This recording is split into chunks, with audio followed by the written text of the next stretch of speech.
जब से पादुका आई है आप उनके पास भी नहीं गए। क्यों? एक बार आप भी पूजा कर लीजिए, फिर आप भी समझ जाएंगे साईं की भक्ति में कितना सुकून मिलता है और थोड़ा आपका मन भी शांत हो जाएगा। कहना क्या चाहता है तू?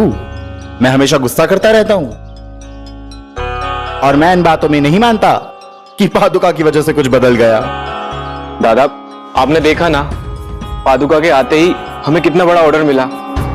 हमें नहीं, तुझे। ऐसा क्यों सोच रहे हैं आप? क्यों ना सोचूं? मुझे सोचने पे मजबूर किया जा रहा है। पिताजी ने सारी संपत्ति, सारी दौलत तेरे नाम कर दी, घर मिल पैसा सब तुझको दे दिया, और तो और तेरा नाम हर जगह किया तेरी तारीफ कर करके। मुझे क्या मिला? मेरे बारे में सोचा किसी ने? दादा मैंने हमेशा आपका ख्याल रखा है।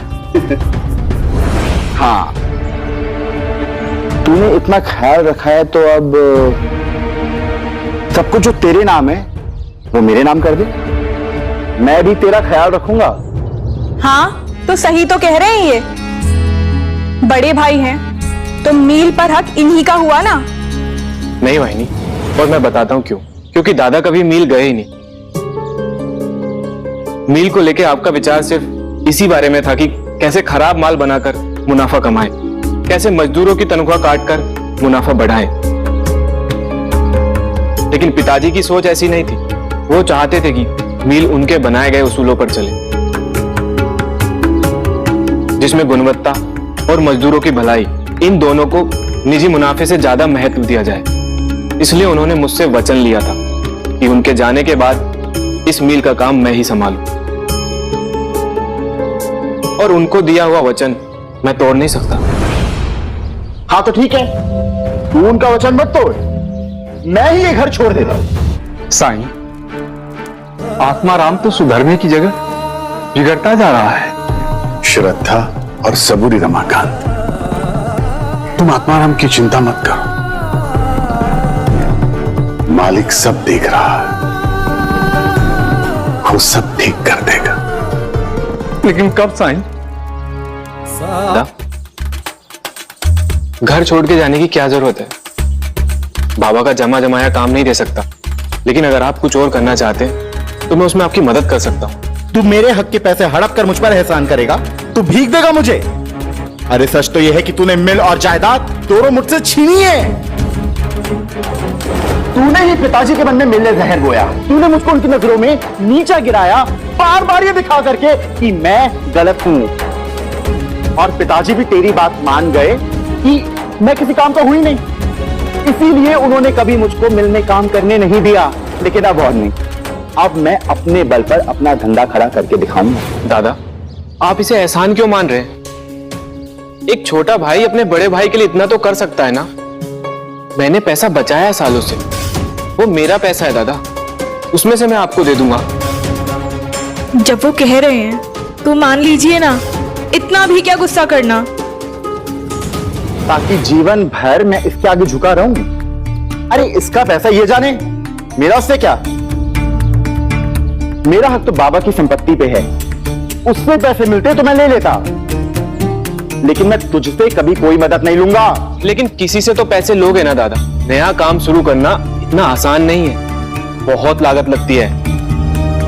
पता है पैसे कहां से आएंगे, तू मेरी चिंता मत कर। तू भी यही है और मैं भी यही हूं। आज मैं एक वादा करता हूं कि मैं अपनी खुद की कमाई करके दिखाऊंगा। और एक बात और सुन ले, आज के बाद मैं इस घर में कदम नहीं रखूंगा,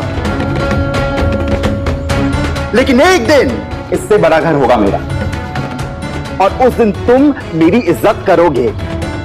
चलो गायत्री, सामान बांधो। मैं? तो और कौन? अब ना तो तुम ना हमारी बेटी विधि यहाँ पर है। मैं नहीं जाऊंगी, मैं तरुण के साथ ही रहूंगी। दादा ये कैसी जिद कर रहे हैं आप? आपको जो करना है यहाँ पे रह के भी कर सकते हो। परिवार को तोड़ने की क्या जरूरत है दादा? चलो गायत्री। लेकिन ऐसे घर छोड़कर जाएंगे कहाँ? पैसे के बगैर गुजर बसर कैसे होगा? नहीं, आप अकेले ही चले जाइए, और जब अक्ल आएगी तो वापस लौट आइएगा।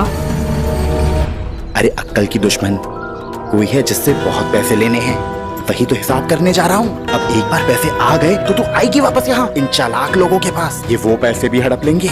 ऐसी बात थी तो आपको पहले बताना चाहिए था ना। हम अभी चलते हैं यहाँ से, हम नहीं रहेंगे यहाँ। बोलो साईं बाबा की जय। साई, आज का प्रवचन बहुत ही ज्यादा अच्छा हुआ। अब आपकी आज्ञा हो तो भजन संध्या शुरू करें। थोड़ी देर बाद एक बार भजन संध्या शुरू हो गई तो उसे रोकेंगे नहीं। लेकिन अभी कोई आ रहा है मेरे पास, कुछ जरूरी बातें करने, कुछ इल्जाम लगाने। लीजिए साहब, आ गई द्वारका माई। हाय देवा, मेरी तो कमर ही टूट गई इस बैलगाड़ी में बैठे बैठे। पालकी में बैठने वाली को अब इस बैलगाड़ी में बैठना पड़ रहा है। कैसे दिन आ गए और ये सब आपकी वजह से हुआ है। हाँ ठीक है ठीक है। आपको यहाँ इस खंडर में पैसे कौन देगा? ये कहाँ ले आए हैं? हमने यहाँ इतनी दूर आके बहुत बड़ी गलती की है। मुझे नहीं लगता यहाँ पे हमें एक फूटी कौड़ी भी मिलने वाली है। अरे तुम चुप भी करो, चलो। पूरे रास्ते चिक चिक चिक चिक चिक करती आ रही हो, कभी तो अपना मुंह बंद रखा करो। चिक चिक चिक चिक, मैं चिक चिक चिक चिक करती हूँ और आप क्या करते हैं पूरे दिन बैठ के? मक्खियां मारते हैं। आपने कहा था साई कि ये लौट आएगा। आओ आत्माराम, मैं तुम्हारा ही इंतजार कर रहा था। कोई कष्ट तो नहीं हुआ आने में? अभी तक तो नहीं हुई है, लेकिन अगर आपने मेरी बात नहीं मानी तो हो सकती है। कौन सी बात? आप तो जानते हैं, मेरे पिताजी ने जाते वक्त अपना सब कुछ मेरे छोटे भाई के नाम कर दिया। मुझे कुछ नहीं मिला। अब मैं दर दर की ठोकरें खा रहा हूं और लोगों की बातें सुन रहा हूं। लेकिन अब मुझे अपना काम शुरू करने के लिए 5,000 रुपयों की जरूरत है और वो मुझे आप देंगे। ये क्या तरीका है मदद मांगने का? मदद नहीं मांग रहा, अपने हक के पैसे मांग रहा हूं। क्यों साई, आपसे बेहतर कौन जानता है कि आपने मेरे 5,000 रुपए ठगे हैं। मुझे वो पैसे वापस चाहिए। तुम्हें कोई कुछ बोल नहीं रहा है, इसका मतलब ये नहीं कि तुम कुछ भी बोलते चले जाओगे। तो तुम्हारी हिम्मत कैसे हुई साई पर ऐसा इल्जाम लगाने की? तात्या, हो सकता है आत्माराम सच कह रहा,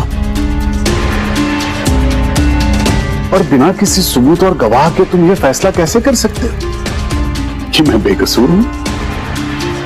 ये तुम क्या कह रहे हो साईं? ये कैसा मजाक है?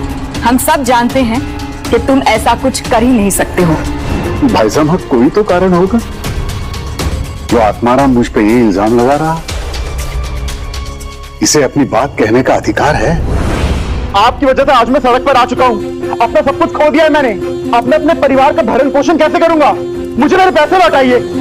ये कैसी जबरदस्ती है? मैं जानता हूं कि साई ने तुमसे कोई पैसे नहीं लिए हैं, फिर वापस लौटाने का तो सवाल ही पैदा नहीं होता है। लौटाने को होंगे ही। ये क्या कर रहे हैं आप? अब बस बहुत हो गया। अगर साई ने पैसे नहीं दिए तो मैं अपनी जान ले लूंगा।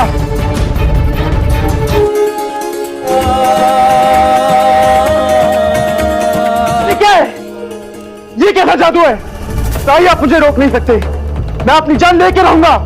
मुझे मेरे पैसे वापस चाहिए। आत्माराम, मैं तो एक फकीर हूं, मेरे पास पैसे तो है ही नहीं। लेकिन मुझे थोड़ा समय दो, इंतजाम कर लूंगा। समय मतलब कितना? जल्दी। ठीक है, जब तक पैसे नहीं मिलते मैं भी शिरडी से वापस नहीं जाऊंगा। और चूंकि ये सब आपके कारण हो रहा है, आप मेरे और मेरे परिवार का खर्चा उठाएंगे जब तक कि आप पैसे लौटा नहीं देते। आत्माराम जी, ये तरीका ठीक नहीं है। नहीं मालसपति जी, ये हमारे मेहमान हैं, मेरे मेहमान। इनका ख्याल रखना मेरा फर्ज है। बोलो आत्माराम, कहां रहना पसंद करोगे? यहां द्वारका माई में मेरे साथ? नहीं नहीं, मैं नहीं रहूंगी इस खंडर में। मैं नहीं रहूंगी। हाँ, यहां कौन रुक पाएगा? ताई, आप तो जानते हैं मैं किस खानदान से हूं। क्या शान है मेरी, आलीशान घर, सारी सुख सुविधाएं। यहां खंडर में कैसे रहेंगे हम? लेकिन घर और खानदान तो तुम खुद त्याग चुके हो आत्माराम, और तुम्हारे पास तो पैसे भी नहीं है। फिर किस शान की बात कर रहे हो तुम?